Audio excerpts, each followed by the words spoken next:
Hey everyone, hope you're wrapping up a beautiful October. I'm coming with a pike fishing video for the end of the season, or end of October actually.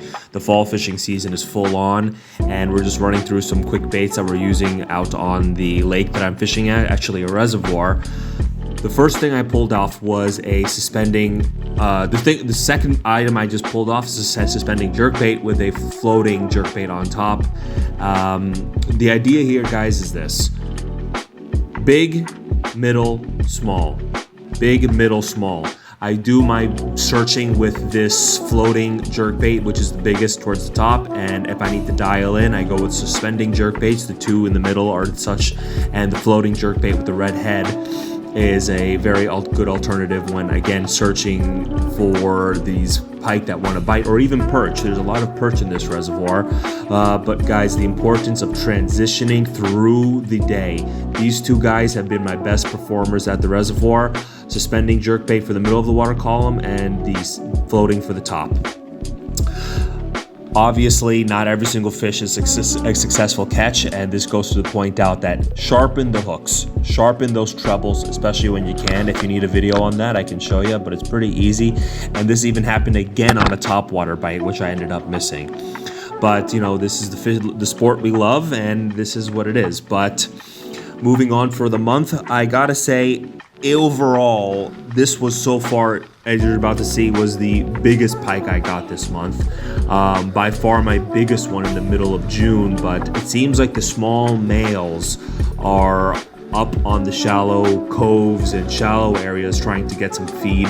I've found some bait fish inside of some of their stomachs, maybe 3-inch size of bait fish, but it's very interesting. They're really keying in on the bait, and jerk baits and some sort of long, slender profile has been really working well for me.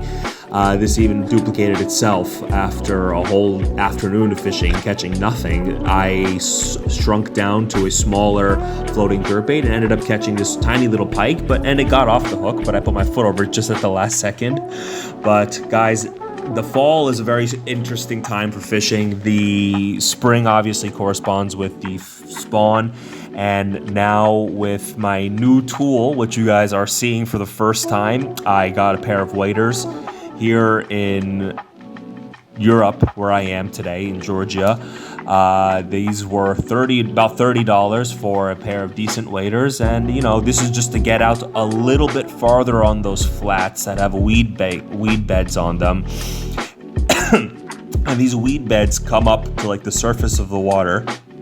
So in order to be able to cast some other different presentations over the weed bed and fish some bottom facing rock, these waders have been a really nice addition, especially since at this point I'm not getting offshore. However, I also have a paddleboard coming, and that's going to be an interesting way to get off of the shore. In winter, we'll see how it works, but the waders for sure will help getting in and getting out. But overall, October was a pretty slow month for the pike fishing.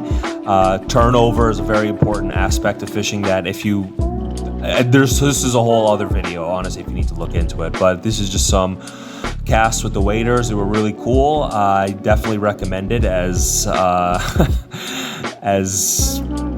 people... If you're a bank fisherman, for sure, don't need to go expensive. That's a whole other thing. I've been seeing some of them as hundreds and as much as 1,000 and over. But from what I am hearing, these waders only last a couple of seasons. If you have any success stories of a really good pair of waders, I would be interested in knowing. But guys, thanks for watching the video. I want to hear more from you guys of what you would be interested in seeing.